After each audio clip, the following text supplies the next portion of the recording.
As a church leader, what if you could create a year-long strategy for training your volunteers? Something that would help them get trained all the time, not just one or two times. Or actually, I was working with a church recently where, we're hiring them a kids pastor, and their volunteers talked about how it had been maybe 6 or 7 years since they had been trained as volunteers, which is obviously not okay. I also don't think it's okay though when and I've done this, so this I've definitely made this mistake when we just train volunteers one or two or three times a year. And you know how that goes. Sometimes when we're training them and we host something, they don't all come. And that's a problem. We're actually going to talk about that in another video about how to get more volunteers to show up when you do those big training events.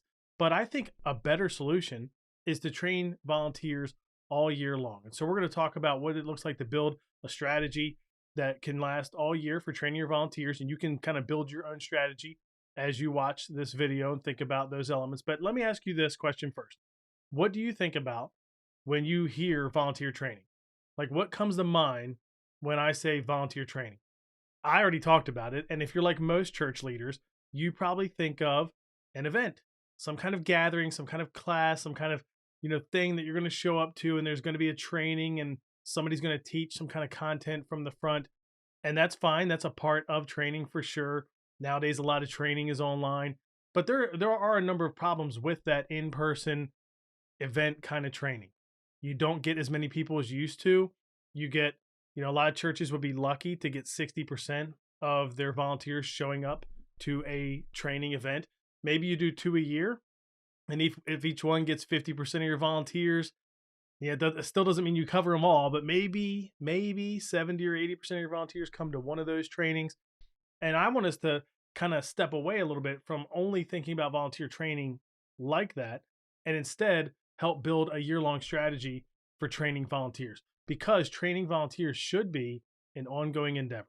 It's one of those things that should always be happening in some sort of fashion, not again a 2-3 hour gathering kind of thing, but something that we can do all year. So we're going to create a plan to train your volunteers every week, every month, all year long. So first, let's start by training them weekly in volunteer huddles. And when we have more videos posted about huddles, because we're going to do a bunch of videos about volunteer huddles, what they are, why they're important, how you can implement them, I'll link those above and in the description below once we create those. But a volunteer huddle is just a quick gathering of your volunteers before they serve. So if you're in kids ministry, maybe you have two services at your church at 9 and 11 o'clock. Well, your volunteer huddles might happen at 8:30 a.m. for the first service and 10:30 a.m. for the second service. 30 minutes before the service starts, you have a 10-15 minute huddle. You don't want it to be long. And that's a place where you can cast vision, give them the information they need, have a little fun, and pray for each other. Like, those are typically the things you're going to do in a huddle. But one of the other things you can do in a huddle is to train. You can train them in small, bite-sized increments. Train them monthly in a longer format after you're also training them weekly in those volunteer huddles. So in a weekly volunteer huddle, for example, training might look like taking a book. I'm looking around here to see if I have one book that would be a good example of you could use in a volunteer huddle weekly training. You could take one book. The Lead Small book, for example, is a great one. If you're leading volunteers that lead small groups for kids, students, or adults, you could take the Lead Small book. It's not that long of a book or that involved, but you could kind of spread it out over 4 months, 6 months of weekly huddles where you're just talking about one little bit each week. So that's an example of what that can look like to train your volunteers weekly in huddles. So then monthly, you want to do something a little bit longer format, but not too long. Keep in mind the weekly is in a huddle. Okay, so the huddle might be 10 or 15 minutes. The training portion of the huddle should be 3 minutes, 5 minutes, maybe at most. So when I say monthly, train them a little longer, I don't mean 2 hours, 3 hours like we were talking about with those kind of standard trainings you think about. Maybe 30 minutes. And that, again, this could look a number of different ways. It could be that you have a team-wide huddle once a month, and then it's longer. So instead of a 15-minute huddle, it is a 25-minute huddle, let's say. And you get them to come 45 minutes earlier, just that one time a month.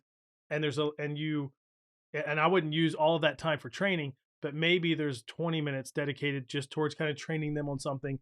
And you're going to do that once a month. That's something you can do where you can focus monthly on trainings like that have bigger topics or different topics. So maybe you're reading lead small and you're training your team weekly in the huddle on lead small, but then monthly when you gather, maybe you cover one of the big 5 principles from the book. You do that from stage. You share stories about it. You talk practically about how it could fit. Like you do something a little different than you're doing in the huddle, where the huddle could just be reading it and discussing it. Hey, last week we were reading these 5 pages. I mean, like it can literally be that short. What did you take from that? Or, hey, this concept was talked about in the reading that we were doing this week in Lead Small. Or they don't even have to read it.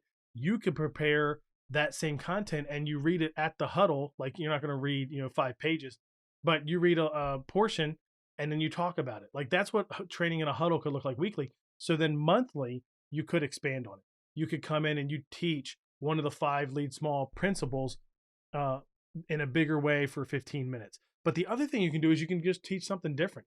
Like I'm a big fan of in our children's and student ministries, we do huddles, we train in huddles, and we had a rhythm for a long time in our kids ministry where coaches, which are volunteers that lead other volunteers, would lead their own huddles 3 times a month. And so they would gather just their team and they would lead that huddle. Once a month, all the kids team, every kids volunteer would come together for a bigger huddle. And what we were doing for a while, and we should probably get back to this, is we were talking about our church's culture statements. We have 11 of those. There's 12 months in a year. Made sense. We did that for 11 months. In December, we did a Christmas party kind of thing. Party might be a big word because it was just an expanded huddle, but it was that kind of thing. And so we did something different. We did a different topic where we could focus on the church's culture statements. And then next week, you're jumping right back in to maybe reading the lead small book, for example. Monthly is a great time to focus on vision and strategy. So weekly, that small stuff in huddles, you can really focus on anything, but it's a great time to talk specifics and practical ideas that you're getting from the book. Monthly, where it's a little bit of a longer training, you could focus on a bigger picture. What's the vision? What's the strategy of the ministry? How are we trying to do what we're trying to do? What are we trying to do? What we're trying to do? And don't get stuck on monthly has to be in person either. I just gave the example of an extended huddle. Monthly could be you send them a 15-minute video, okay? So they're going to commit to watching that, and they talk about that in the huddle that's already happening. So they're not coming out earlier, they're not coming out another time in the month, but they are getting more training content that's a little bit bigger picture. If you do offer the monthly trainings, I think it's key to try to figure out how to do it without adding to their schedule. Getting them to come 15 minutes earlier for an extended huddle, I think is fine. But deciding that you're going to do a monthly training on a weeknight for 45 minutes, not probably okay. That's probably not going to work. You're not going to get a ton of people to come there. So you want to offer those monthly trainings as much as you can without adding to their schedule.